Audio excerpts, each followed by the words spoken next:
Here we go. Do it. Okay, cool. Here we go.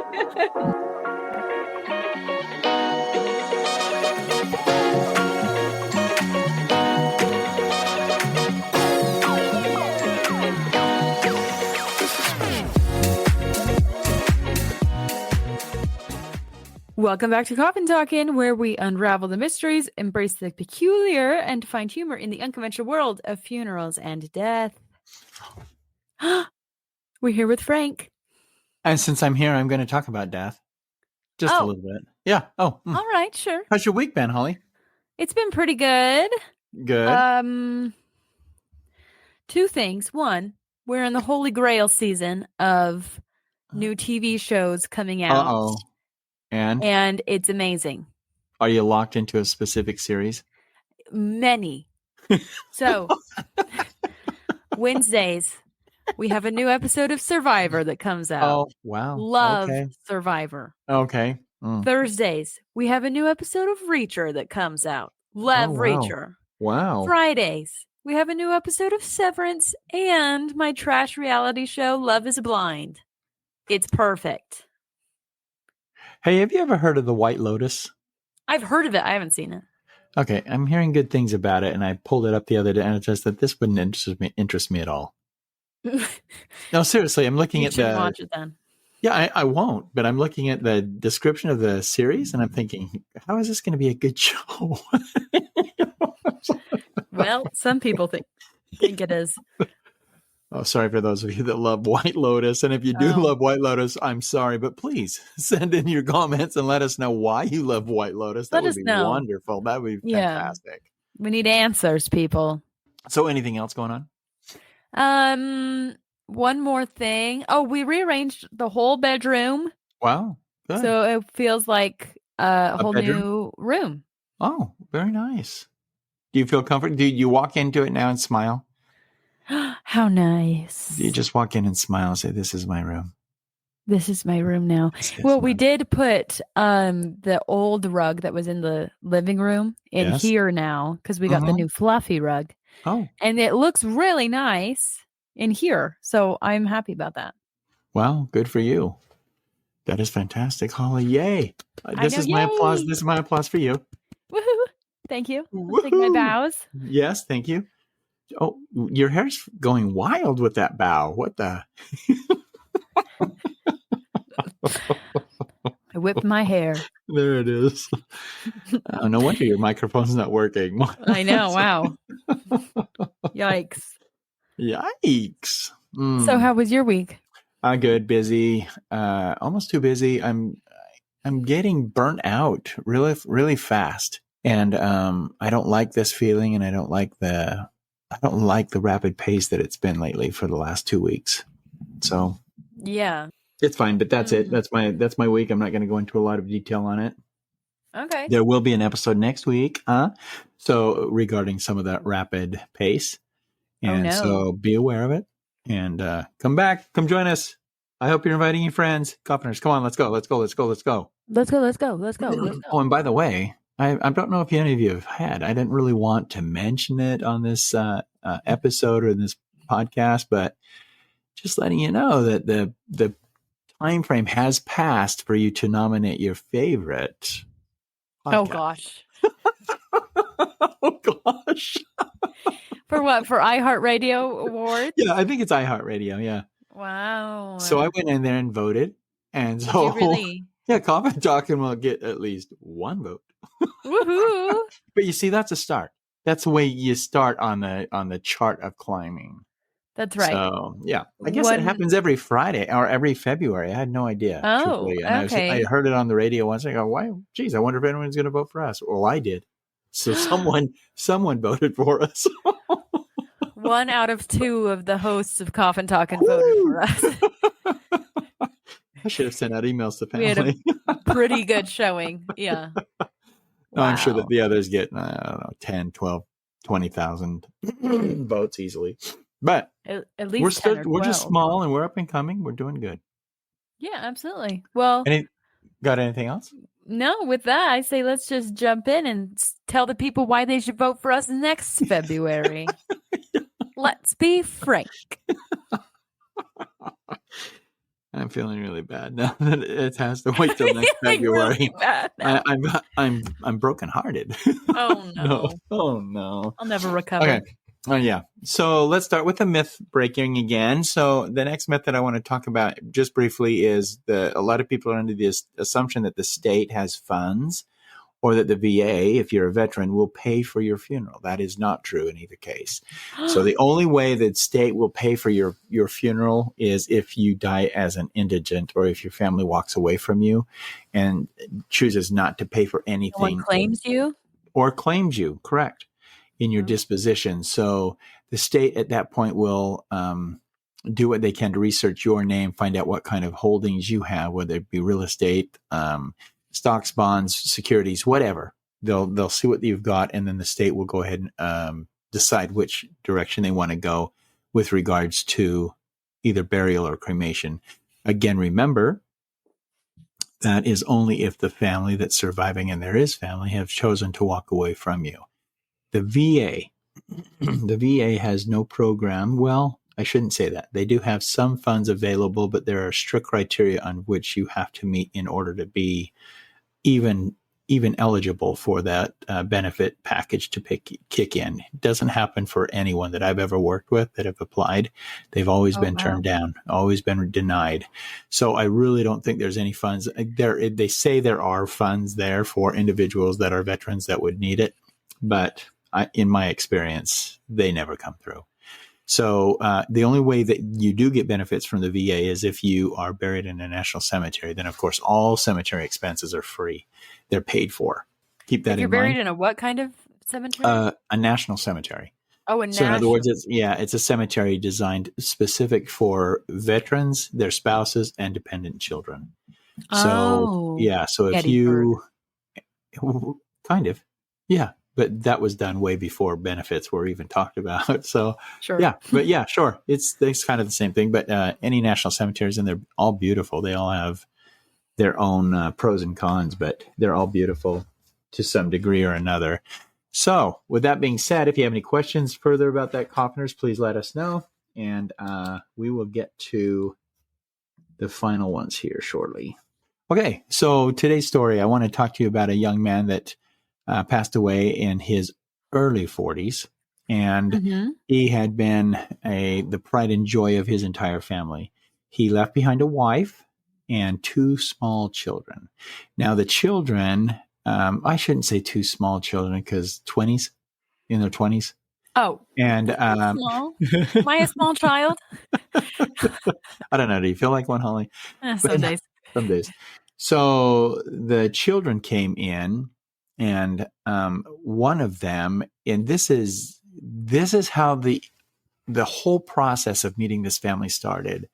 I was waiting for them, and I saw them pull up, and I just waited, and no one came into the building.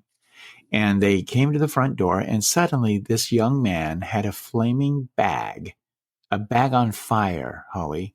What? And it was on the ground, and he started stomping on it.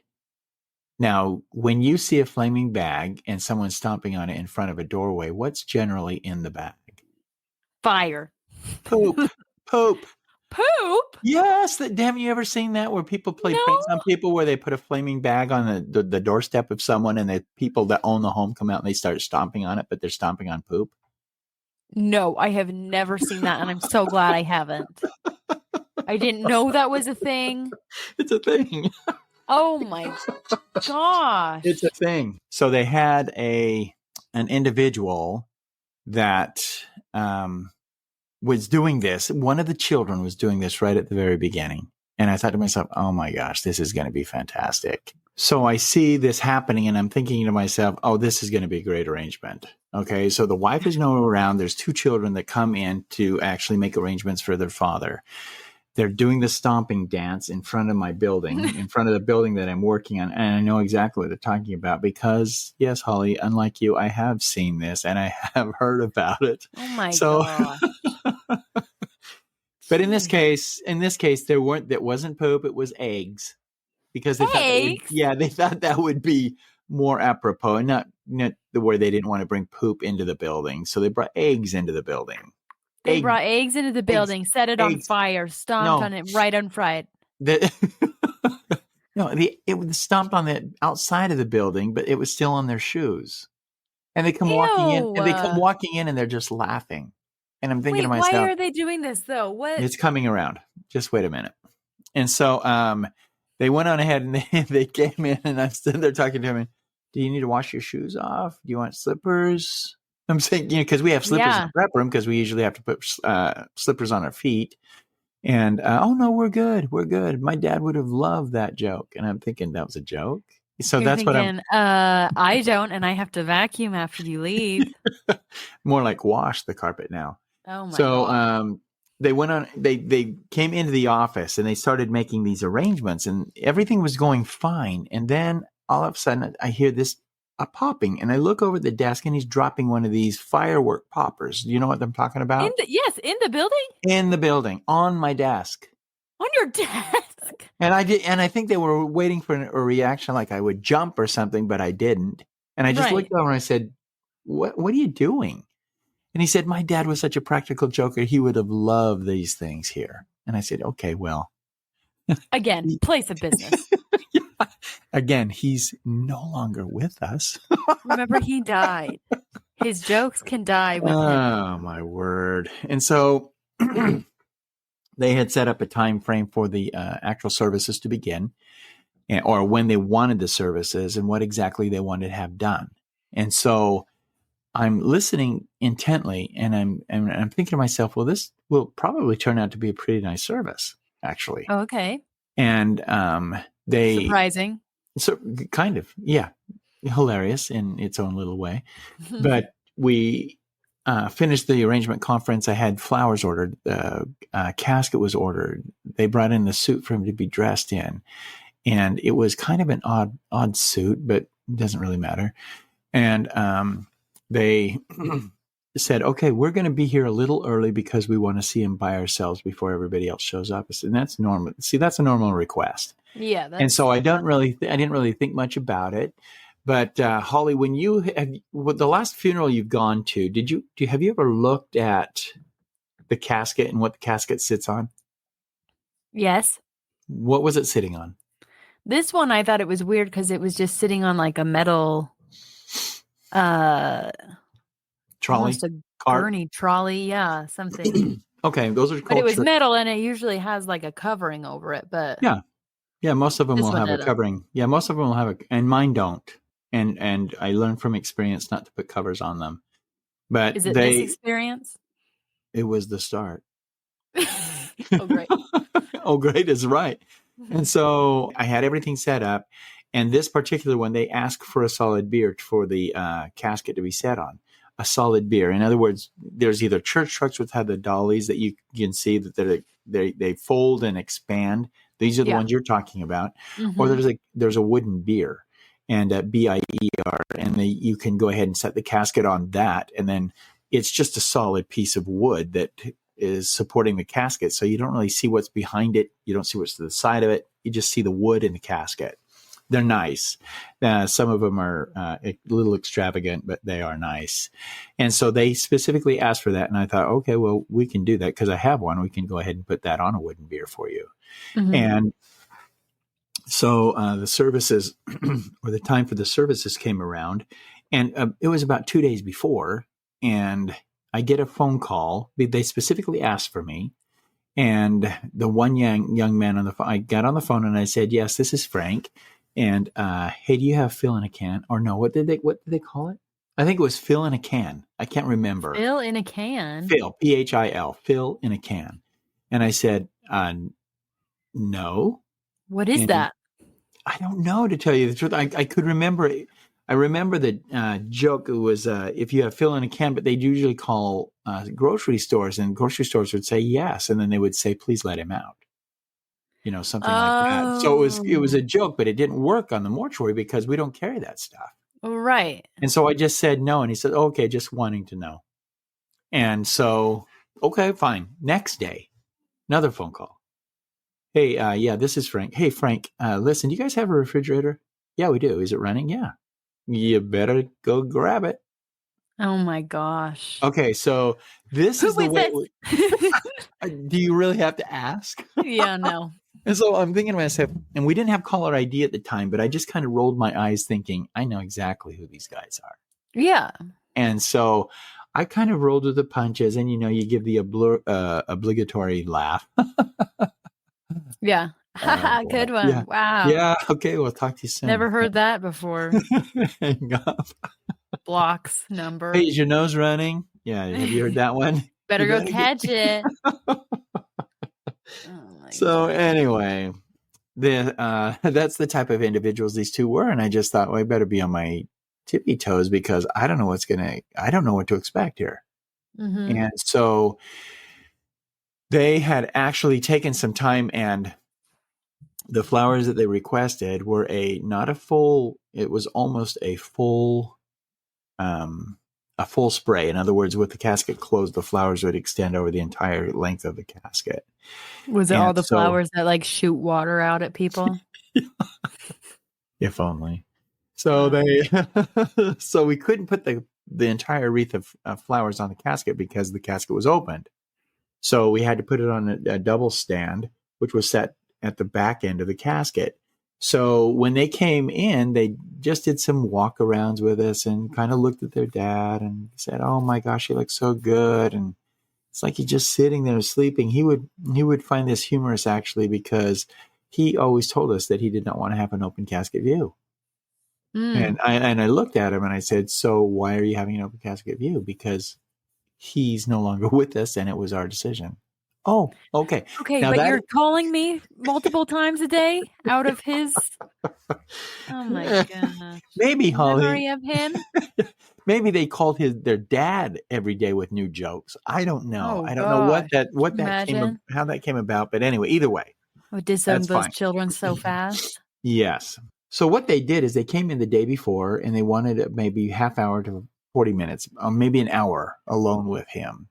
And so I said, that's no problem. And, people, like I said before and earlier, people do this a lot. They want to come in the day before, spend what time. And I suggest it truthfully, because where they come in, spend the time without being bothered with everybody else, you have the opportunity to just stand there, look at the deceased and grieve in your own way and without being bothered or interrupted by anyone else. And so I like that. I think that's a great opportunity for them to come in and do what they feel would be necessary for them to do. So I left the room, and about 45 minutes later, I was with another family and I could hear jocularity, laughter. I mean, real loud laughter in the hall. And so I just put my pen down and I said, "Would you excuse me for just a moment?" And I just walked out there and I said, "Guys, what are you doing?" I said, "This is a funeral home. There are still people here making arrangements for their loved one. It might be offensive if they hear you laughing like that out loud." Yeah. And he said, "Oh my gosh, I'm so sorry." The older of the two. "So I'm so sorry. We're just trying to remember and think of memories of our dad and what it is that he would want us to do here." And I thought to myself, well, he didn't want a viewing. so let's start there. Why do you even care? Yeah. Well, let's start there. So they went on ahead. They left. And I walked back in and made the arrangements with this family. I had spent another 45 minutes with this family once that the two boys had left. And as I was going out and escorting this family that I was currently with to the door, I thought, well, I better just go in and check, make sure that everything's okay with this gentleman. And so I walked into the chapel. Everything looked, just as I had left it. It was beautiful. And he looked nice. There was no major issues with him, his appearance or anything like that. So the next day rolls around and we have a graveside that we've left out early in the morning to do. Come back and then we're setting up, just finalizing flowers placement and everything else, trying to get everything else set for this service for these two young men. I still haven't met the wife yet. And, she apparently wasn't going to show up to the service. Oh. She didn't want to be there. And so, not because they didn't see eye to eye on things. She just didn't want to confront the fact that he had passed away. And so, we went on, as we the group of us, two of us, were getting things set up and ready. In come these two boys, and they said, well, we'd like to just take a couple more minutes, if that's okay. Can you just close the doors? Let us have our few minutes, and we'll knock on the door when you can open the door and let people start coming in. So about 40 minutes before the service began, we got that knock on the door, and the doors opened up, and there was quite a few people that were standing outside waiting to come in to actually see the service and hear the service.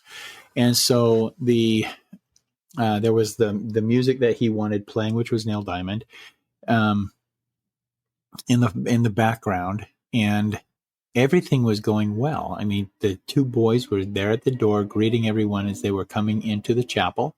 There was no real problems with anything that was happening.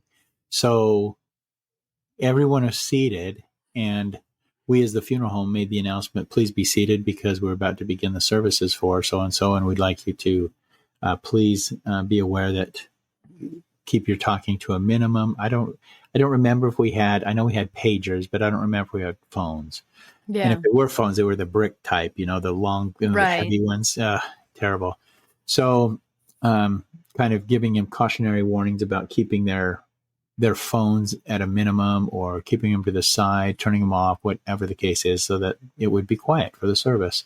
So the services began. The minister stood up and started talking about a little bit of the life of this gentleman, and it was really nice. And then his first son stood up and spoke. And that was kind of a heartwarming, touching feeling about a son's regard for their father. And I was kind of taken aback because everything that I had seen about these two young men was kind of unruly and irreverent. Yeah. Mm-hmm. And so I was kind of taken aback when he started talking about the importance of the relationship that he had actually developed with his father, and how important that was for him and for his brother, and that his father, their father, taught them all sorts of things that they needed to do and be prepared for through life. So I was thinking, wow, this is going to come around in a good way.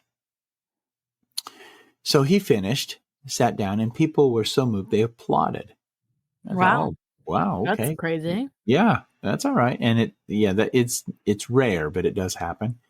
And then the second brother stood up, and he was talking about, again, a different aspect of his father's life, more along the jovial side of his life, and how he taught them that it was okay to laugh and to find humor in most everything that they did in life. And if people didn't join in the laughter, then that was their fault, because they just either they weren't in the mood to laugh, or they were just not getting the joke. That's it. Okay. So the two options. So with that being said, he said that he remembered the last time that he was physically outside with his father, and it was at a sporting event. And he said, my father was so into the game that he stood, and you know the wave, doing the wave. Yeah. So he stood and he said, let's do the wave. And he was there behind the podium, and he was making the wave, and everyone was just kind of snickering and kind of laughing, because he was doing the wave. And he said, look, I would think it would be nice as a tribute to my father if we could just start a wave and just have it run through the chapel. Yeah. Mm-hmm. And now I'm thinking, oh dear. Something's happening. Oh no. Here we go. And so he said, I'll just start it. And then if we could start over here, when I raise my hands, if you'll just start raising your hands, and we'll just kind of go back and forth in the room. And so he raised his hands, and off to the right, to his right, that person in the front pew raised his hands, and it just kind of went to the left, and then back to the right, back to the left, back to the right. It was kind of fun. If I were in the front of the chapel, I would have thought that it was kind of amusing to watch the whole thing. Yeah. But I was in the back, and I'm sitting there thinking, okay, so he's got people kind of loosening up a little bit and understanding a little bit more about where his father is from and what his father liked to do. So he said there was another thing that he really liked to do, my dad. When the national anthem was being played, he would always put his hand over his heart. And he was very patriotic that way. And I just want you to know that I, for a moment, am going to play the national anthem. Now, I didn't really care, because there was a flag in the front of the chapel. So he played on his recording. I think it was a cassette tape. He just pushed play, and out came the national anthem. And he said, "Would you please put your hands on your heart to just remember my dad by and show a little bit of respect for him?" And so dutifully, I think everybody put their hand on their heart. And so the national anthem finished, and he said, "Now let's do another wave." And they just, waved. And he said, "Not good enough. Do another wave." Well, as the second round of waves happened, he did something that caused tremor and fear in the chapel. Uh-oh. They had rigged something on their father's sleeve that allowed him to pull and lift his father's arm. Oh, gosh. And so he raises his arm the second time. He says, "Not good enough." He raises it the third time. And as the wave is going through and around the chapel, he pulls his string and it comes right back to where it started. And the father raises that arm. Yeah. And not everyone, there were a few women in the front that screamed. Oh, no. And just darted out of the chapel thinking that he was still alive, that the whole death was a prank. Oh, my gosh. Because that was the life that he lived. And when he interacted with other people, he was always pulling jokes. And so hear this joke. And so I'm not kidding. I immediately stood up, tried to calm the crowd, and everyone was stampeding towards the back door. I had to get out of the way.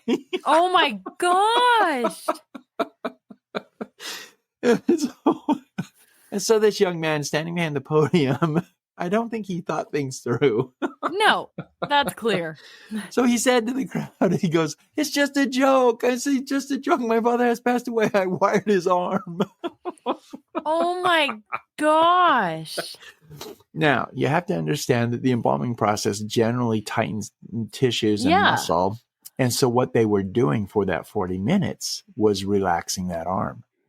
They were moving it. They were moving it and massaging it. Because I asked him point blank, I said, "How did you do that?" He said, "Well, that 40 minutes we massaged the arm so that we knew that it would flip up when we pulled the string." And it was fishing line, so I wouldn't really notice it. No one would notice it. Right. And I wasn't looking for that anyway when I went into looking at him after they had already left the chapel. Yeah. But I will never forget the shrieks of the women. Oh my. And I'm sure. I mean, I can think on the negative side about shrieking and maybe have something else happened where that might have been something like that ghost dog. Yeah. Going through that chapel a couple of weeks ago. But I can see where people would be screaming, but to have it physically like that, and people were suing. They sued? Not me. They were suing the boys. And so for they what, had emotional distress? Yes. Oh yes. And how do you defend against that? You can't. You can't. Because it's your body, right? As my niece would say, "It's my body." Here's what you do. You go up on the stand and you say, "Here's the thing. If they weren't laughing, that means they just didn't find it funny, or they were choosing not to laugh. They didn't get the joke." Yeah, I'm just using my dad's words. Okay, don't sue him. Sue him. Don't shoot the messenger. Yes. He's already buried. Yeah. So anyway, that was that story. And every time I think about it, I think, well, what was it that caused that family to move out of or that? And I'm being kidding. I would say probably 40 of those people mad dashed it out of there. Oh my God. Because I'm not surprised at all. Yeah. And so looking back on that makes me laugh now, but at the time it was pretty scary because they could have trampled each other. They were stampeding. Yeah. Yes. And so when they start making their way for the door, it does scare me just a little bit because you don't know exactly who's in front of you, how fast they are, how capable they are of running. It's a little scary. So yeah, they're not all George Costanzas. So Get out of my way! Pushing the women and children down. Oh I was just clearing the way. Yeah, exactly. So, Holly, what do you think of that? What would you have done had you been in that particular service? I would have gone up and slapped that boy. And now I know why and see, when I said that the clothing looked a little different. Yeah. Yeah. And so they had actually rigged the sleeves of that suit. And I shouldn't say it was just one Oh. arm. They rigged both arms. So when they pulled it, both arms went up. Oh, And both arms went up. both arms went up. And so it was like he was trying to do the wave again. And so Oh my gosh. it would have been, for me, if I weren't in the industry and noticed, and these guys had already done some things for me. So I was kind of looking, when this started happening, You weren't surprised. Oh, brother, here Something's we go. coming. Yes, here we go. And so as soon as those arms moved, I thought, oh my gosh, you got to be kidding me. But I did not expect the crowd reaction. Yeah. As far as them. And I don't think they did either. They thought everyone would laugh and be, right. Funny joke. But yeah, as soon as he did that the second time, people, I think, were in shock the first time. Really, what did I just see? And then they would start getting, because then your mind plays tricks on you. Now, here's the thing that one of the ladies told us is that when the arms were going up, she was sure that he turned his head and looked at him. Oh, really? And so the mind plays tricks on you when you don't expect something to happen. Something make sense. That's right. And I assured her, no, the head did not turn, did not play, was not looking at you, was not looking for you. It was not. So, the whole instance was different and kind of illuminating in the fact that simple pranks like that, and I haven't seen anything since like that, but I've got to say it was pretty ingenious. And I'll tell you this, because remember there were two. One was speaking. The second brother is the one that went behind the casket to pull the strings. Oh, seriously? And so because he went up while his brother stood up to go speak. When he finished, he went on ahead and walked out as though he were going to use the restroom or something. Okay. And because of the way the chapel was set up, no one would have seen him crawl in and pull the strings. No one would have seen him lie on the ground because, remember, the wooden bier they wanted. So it was all blocked. No one could see what was going on behind the casket. But the way they ran that through the locks of the casket itself was quite ingenious, actually. Oh my god! So I did admire that just a little bit, and where they could get both arms to raise at the same time. It was phenomenal, actually, when you think back on it. Phenomenal. Oh my gosh. Not that we want to give them props for this. Yeah, I know. But when you think back on it, you have to realize that it did take some maneuvering and some engineering skill, right? to actually make them raise at the same time. And if you don't know how the casket is manufactured, this particular casket had a pin lock right at the front and at the back end of the head panel, and it has a little hole or eyelet that you can. Man, if you didn't know that they were there, I don't even know how they thought that they could do this without looking at the casket previous. But maybe they looked them up online. I don't know. But there was some thought that was gone into this little prank. But it was a prank nonetheless, and a prank that caused commotion. Yeah. So, Geez. So anyway, yeah. And I don't know if the funeral home was sued or not. I really don't know, because I don't know how they would have been able to, because we don't oversee stuff like that, and nor would we expect that to happen. So I don't know if and that wouldn't be my position anyway. That would be management. And so when that all happened, of course, we were all brought in to just work the service, just to kind of tell people what we saw, what happened, and what had been happening. And I started from day one with with the stomping of the eggs. And the eggs on fire. Yeah, and then they were scrambled, Holly, and then the phone calls. So you know, they kind of got a background look at what the boys were doing anyway. Yeah. So anyway, that's today's story, Hall. Oh, geez, I have 3 thoughts about that. Okay. Number 1, I'm so glad that the wife didn't attend that funeral. I think she didn't attend because of she knew something was going to happen. She knew they were. Oh my gosh. Now that I think about it, but she was using, or the family was using, the excuse that she didn't want to confront that he had passed away. But I'm thinking now, as the story was written, I'm thinking, even in the story I mentioned, I think she didn't show because she didn't want to be embarrassed by what was planned. Probably. Yeah. Probably. So, number and 2. It's kind of like embarrassing for the deceased as well. Oh, absolutely, it would be. Who asked for a closed casket? Yeah. First of all, oh my gosh, yikes! I hope. Oh, I actually have 4 things. Number 2, I understand why you called them young children at the beginning. Yeah. Because they acted like it. Yeah, that's exactly right. Number 3, I hope no one listens to this because if it is part of an ongoing lawsuit. Holly, this was years ago. It's got to be settled by now. I don't know how long it takes. Oh my gosh. I guess it makes... Yeah, good point. I don't know. I don't know either. It does make me feel a little bit better that they were slapped with, 30 lawsuits after that? Or more. I don't know. Oh my gosh. Number 4, I sure hope that father is haunting them to this day for that.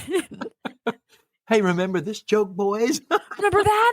Remember that? Let's do the wave. You want to run? Let's do it. Gosh, you want to run? They deserve to be haunted for that. Don't think you can't run. Don't think you can run from me because I'll find you. I'll find you.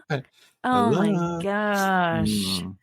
Jeez. Yeah, that's insane. That is just too far. It was definitely different. And yeah, if you were Carpenters, if you were part of that funeral, I'd love to hear your take. Yeah, seriously.